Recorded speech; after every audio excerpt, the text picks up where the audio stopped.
ಕಲ್ಗೋಡು ತಾಲೂಕಿನ ರಾಮನಾಥಪುರ ಕುಣನೂರು ಮಲ್ಲಿಪಟ್ಟಣದಲ್ಲಿ ಬುಧವಾರ ಲೋಕಸಭಾ ಕ್ಷೇತ್ರದ ಕಾಂಗ್ರೆಸ್ ಅಭ್ಯರ್ಥಿ ಶ್ರೇಯಸ್ ಪಟೇಲ್ ಮತಯಾಚನೆ ಮಾಡಿದರು. ಕೊಣನೂರಿನಲ್ಲಿ ನಡೆದ ಚುನಾವಣಾ ಪ್ರಚಾರ ಸಭೆಯಲ್ಲಿ ಮತಯಾಚನೆ ಮಾಡಿ ಮಾತನಾಡಿದ ಅವರು, ನಮ್ಮ ರಾಜಕೀಯ ಜೀವನ ಬರೀ ನೋವಿನಲ್ಲೇ ಕಳೆದಿದೆ. ಹಳ್ಳಿಯಲ್ಲಿ ಹೇಳುವ ಗಾದೆ ಮಾತಿನಂತೆ ಹಸಿದವರಿಗೆ ಅನ್ನ ಹಾಕಿ 5 ವರ್ಷ ಶೋಕಿ ಮಾಡಿ ಅಧಿಕಾರಕ್ಕೆ ಒಮ್ಮೆ ಜನರ ಬಳಿ ಬರುವ ವ್ಯಕ್ತಿಗೆ ಬೆಂಬಲ ನೀಡದೆ ಈ ಚುನಾವಣೆಯಲ್ಲಿ ನನಗೆ ಒಮ್ಮೆ ಅವಕಾಶ ನೀಡಿ ನಿಮ್ಮ ಮನೆಯ ಕೂಲಿಕಾರನಂತೆ ಸೇವೆ ಮಾಡುವೆ. ಕ್ಷೇತ್ರದ ಸಮಸ್ಯೆಗಳನ್ನು ಬಗೆಹರಿಸಲು ಪ್ರಾಮಾಣಿಕವಾಗಿ ಕೆಲಸ ಮಾಡುತ್ತೇನೆ. 1999ರ ಇತಿಹಾಸ ಮರುಕಳಿಸಲು ನಿಮ್ಮೆಲ್ಲರ ಆಶೀರ್ವಾದ ಬೇಕು ಎಂದು ಮನವಿ ಮಾಡಿದರು. ಸಿದ್ದರಾಮಯ್ಯ ಸಾಹೇಬರ ಗಮನಕ್ಕೆ ತಂದು ಡಿ.ಕೆ. ಶಿವಕುಮಾರ್ ಸಾಹೇಬರ ಗಮನಕ್ಕೆ ತಗೊಬಂದು ಮಾನ್ಯ ಸತೀಶ್ ಜಾರಕಿಹೊಳಿ ಸಾಹೇಬರ ಗಮನಕ್ಕೆ ತಂದು ಮಾಡ್ಕೊಡ್ತೀವಿ. ಒಂದು ಬಾರಿ ಕಾಂಗ್ರೆಸ್ ಪಕ್ಷಕ್ಕೆ ಅವಕಾಶ ಮಾಡಿಕೊಡಿ. ಮತದಾರರು ನೀವು ಪ್ರಬುದ್ಧರಿದ್ದೀರಿ. ಮತದಾರರಿಗೆ ಅಧಿಕಾರ ಕೊಟ್ಟು ಅಧಿಕಾರ ಕಿತ್ಕೊಂಡು ಗೊತ್ತು.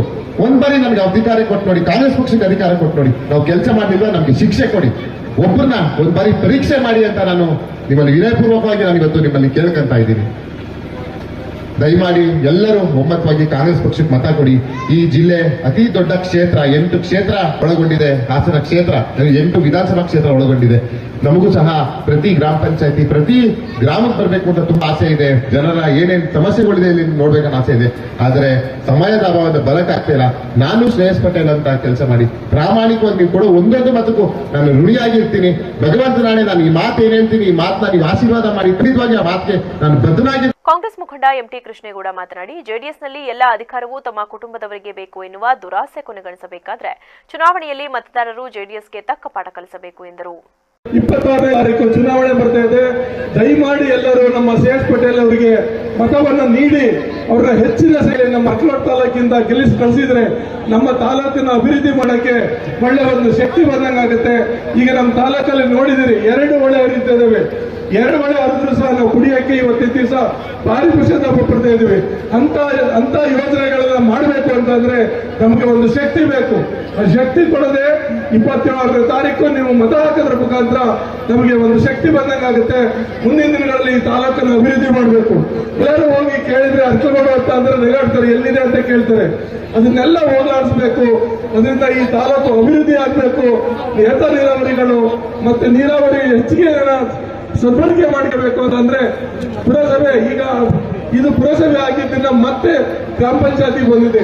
ಅದರಿಂದ ಅವೆಲ್ಲವನ್ನೂ ಸಹ ಸರಿ ಮಾಡಬೇಕು. ನಮ್ಮನ್ನ ಶಕ್ತಿ ಕೊಟ್ಟರೆ ನಾವು ಇವೆಲ್ಲವನ್ನು ಮಾಡಿಸ್ತೀವಿ. ಈಗ ಆಗಿದ್ದಂತ ಕಾಂಗ್ರೆಸ್ ಮುಖಂಡ ಎಚ್.ಪಿ. ಶ್ರೀಧರ್ಗೌಡ ಮಾತನಾಡಿ, ಜಿಲ್ಲೆಯಲ್ಲಿ ದಿವಂಗತ ಪುಟ್ಟಸ್ವಾಮಿಗೌಡರು, ಎಚ್.ಸಿ. ಶ್ರೀಕಂಠಯ್ಯ ಹಾಗೂ ಎನ್.ಎನ್. ನಂಜೇಗೌಡರು ಕಾಂಗ್ರೆಸ್ನಲ್ಲಿ ಇದ್ದ ಕಾಲದಲ್ಲಿ ಪಕ್ಷ ಸದೃಢವಾಗಿತ್ತು. ಇದೀಗ ಹೈಕಮಾಂಡ್ ಈಗ ಶ್ರೇಯಸ್ ಪಟೇಲ್ ಅವರನ್ನ ಗುರುತಿಸಿ ಟಿಕೆಟ್ ನೀಡಿದೆ. ಇವರ ಕುಟುಂಬ ಸತತ 4 ಬಾರಿ ಚುನಾವಣೆಯಲ್ಲಿ ಸೋತಿದ್ದಾರೆ. ಸತತ ಸೋಲು ಎದುರಿಸಿದವರು ಇಲ್ಲಿ ಯಾರೂ ಇರುತ್ತಿರಲಿಲ್ಲ.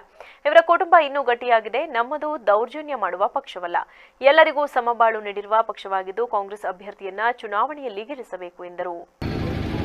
ಜೆಡಿಎಸ್ನ ಭದ್ರಕೋಟೆ, ಇದುವರೆಗೂ ಕೂಡ ಕಾಂಗ್ರೆಸ್ ಪಕ್ಷ ಇಲ್ಲಿ ಯಾವುದೇ ಚುನಾವಣೆಯಲ್ಲೂ ಕೂಡ ಲೀಡ್ ಅನ್ನು ತಗೊಂಡಿಲ್ಲ ಅಂತೇಳಿ ಕೆಲವರು ಮಾತನಾಡ್ತಾ ಇದ್ದದನ್ನ ಗಮನಿಸಿದೆ. ಆದರೆ ಇವತ್ತು ನಾನು ಪ್ರತಿ ಹಳ್ಳಿಗೂ ಕೂಡ ಹೋಗ್ತಾ ಇದ್ದೀನಿ. ತಮ್ಮಗಳ ಭಾವನೆಯನ್ನು ನಾನು ಅರ್ಥ ಮಾಡ್ಕೊಳ್ತಾ ಇದ್ದೀನಿ.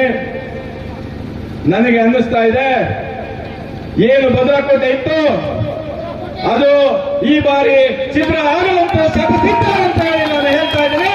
ತಾವುಗಳು ನಿಮ್ಮ ಆಶೀರ್ವಾದದಿಂದ ಈ ಬಾರಿ ಕಾಂಗ್ರೆಸ್ ಪಕ್ಷಕ್ಕೆ ಕೊಣನೂರು ಹೋಬಳಿನಲ್ಲಿ ಲೀಡ್ ಕೊಡಲೇಬೇಕು. ಇದು ನನ್ನ ಘನತೆಯ ಪ್ರಶ್ನೆ, ನಿಮ್ಮೆಲ್ಲರ ಸ್ವಾಭಿಮಾನದ ಪ್ರಶ್ನೆ ಅಂತ ಹೇಳ್ತಕ್ಕಂಥ ಮಾತನ್ನ ಹೇಳ್ತಾ ಇವತ್ತು ನಿಮ್ಮ ಮೇಲೆ ಅಪಾರವಾದಂತ ನಂಬಿಕೆಯನ್ನು ಇಟ್ಕೊಂಡು ನಮ್ಮ ಶ್ರೇಯಸ್ ಪಟೇಲ್ ಅವರನ್ನ ನಾನು ಇಲ್ಲಿ ಕರ್ಕೊಂಡು ಬಂದು ಕೂರಿಸಿದ್ದೀನಿ. ದಯಮಾಡಿ ನಮ್ಮನ್ನ ಯಾರು ಹೇಳಿದಾಗೆ ತಪ್ಪಲಿ. ಈ ವೇಳೆ ಜಿಲ್ಲಾ ಕಾಂಗ್ರೆಸ್ ಅಧ್ಯಕ್ಷ ಲಕ್ಷ್ಮಣ್, ಮಾಜಿ ಅಧ್ಯಕ್ಷ ಜಾವಗಲ್ ಮಂಜುನಾಥ್, ಬ್ಲಾಕ್ ಕಾಂಗ್ರೆಸ್ ಅಧ್ಯಕ್ಷ ಪ್ರಸನ್ನಕುಮಾರ್, ಎಐಸಿಸಿ ಸಂವಹನ ಸಂಯೋಜಕ ಡಾ ದಿನೇಶ್ ಬೈರೇಗೌಡ, ಮುಖಂಡರಾದ ಹೊನ್ನಿಕೊಪ್ಪಲು ಮಂಜೇಗೌಡ, ರಂಜಿತ್, ರಾಮಚಂದ್ರ ಸೇರಿದಂತೆ ಇನ್ನಿತರರಿದ್ದರು.